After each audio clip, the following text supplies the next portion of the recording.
was very good at the wheel mount things that he did in Grand Prix and Ronin recently before he passed away and everything. But the reason that I mentioned Frankenheimer first because he loved actors.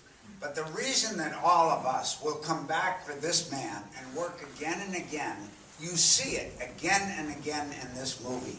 It's when the guy kills Ronnie. He doesn't cut the fucking camera. He stays to see just what you might do. And that guy picked off the pieces of, feathers out of the pillow off him, and Walter stayed for that.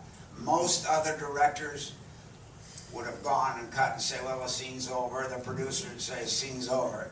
You don't cut his fucking camera.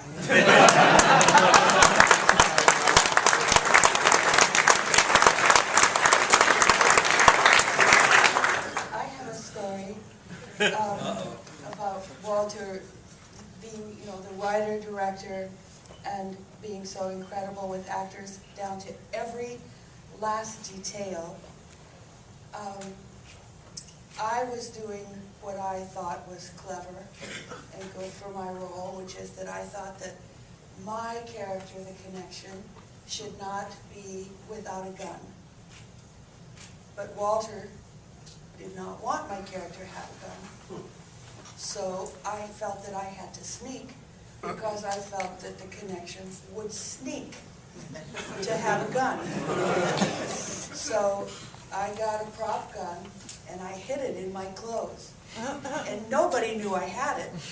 It just was for myself, for my acting, to help me.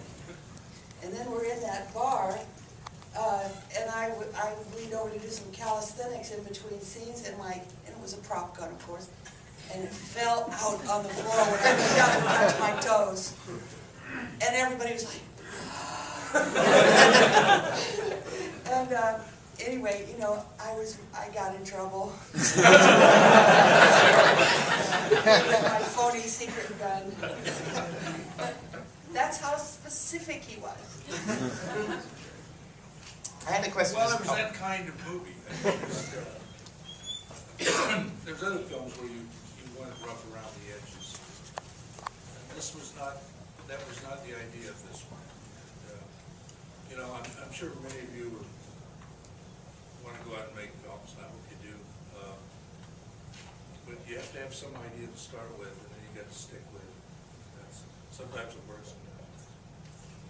But stick with it. Stick with the first basic unit. One thing to go back to talking about Everett, your DP, was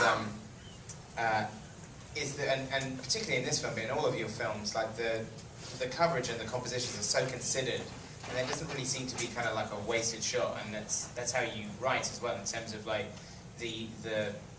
so there's real sort of power to the. I mean, I think one of the best shots in it is when when they're waiting for the Ryan and the car part? Yeah, and it's That's one of my favorite shots. Bruce in the foreground and the two cops in the background out of focus.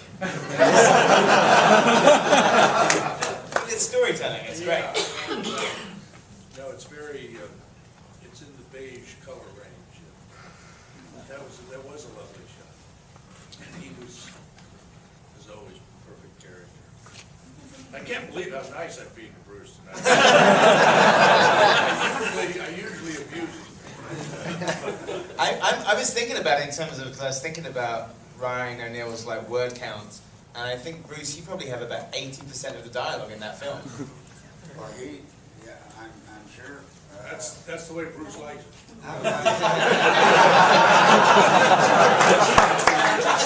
Look at the pages I'm on and see how many black words put together for me, and then I say, well, I guess I've got to really read it now because it's Walter Hill. You can't throw him under the bus.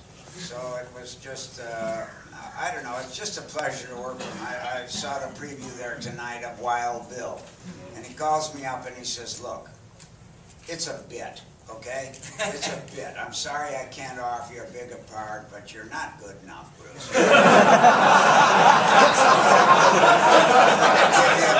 I'm saying, God, I don't want to turn this bastard down. I want to do a bit. And then he says, well, here's the deal.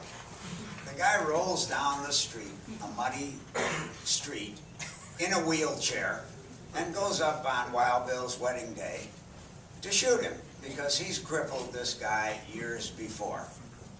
And so that was the scene. Well, Walter's got a cameraman who came with him later named Harry Stradlin Jr.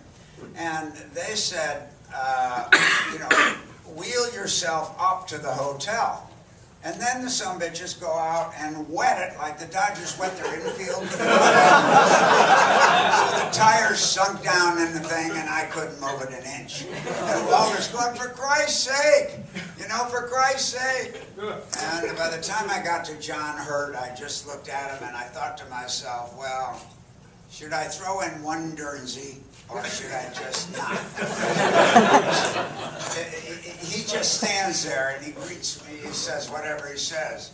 And I thought, okay, I'll try one, and the guy will either run over to me and cut my throat or nothing. So I just said to John Hurt, I said, and just who might you be, my little toad? And Walter had a big grin on his face and everything like that, but walked over to me and gave me the dictum for the day, which was on the page.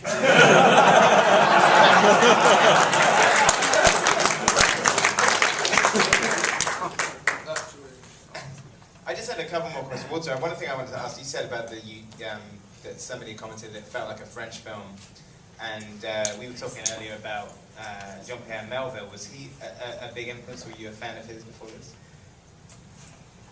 Well, I was, and I've been asked that several times. I don't think, in the first place, I think it's, to understand Melville's films, you have to understand they're all totally influenced by American films. And his things were takes on, I think the most influential movie in this kind of field is the, I can't think of the name of it, the Alan Ladd, This Gun for Hire. The Alan Ladd. Most of Melville's films are based on, they're a take on that, and the trench coat, and the land alone character that Melville so used and so loved, who doesn't speak much and wears a trench coat. It's really based on the Alan Ladd character in This Gun for Hire. I think this is just a movie within that very American tradition. I think that Isabel in the movie, I don't want to say the wrong thing, she's a wonderful actress. She was in the movie because the movie was co-financed by a European film entity, and they demanded that we have a European actor in the movie. So it was really written, the part was really written, and I had in mind Tuesday Well. And there was quite a bit more dialogue. Isabel had a lot of trouble with her English. So there was a little bit of her stuff that got cut out. And I think that Isabel's presence makes it seem a bit French and a bit European, more so than it really is. Well, one of the things I said this when it finished, one of the things I love about it is that, you know, it's so kind of like stark to almost a surreal degree that, like, you know, the driver almost feels like a wraith, you know, like, I love that he, you know, he doesn't have any kind of, like, belongings beyond the tape recorder with the cowboy song. And I think my favorite bit in it is that I like that his kind of, in the place of, like, where Dirty Harry has a one-liner, Ryan O'Neill's characteristic is to just walk away when somebody asks him something. I love the bit in the hotel where the lady asks, you know, $1 extra for a TV, and he just looks at her and then just walks off. It's great because you get kind of like sort of it borders on the surreal, and that's one of the things I love about it. Well, it's a very unreal movie. I mean, I'd be the first to tell you. I mean, the reason that Bruce's character so hates it is not only the success of the guy, it's much deeper than that. It's the purity. He so presents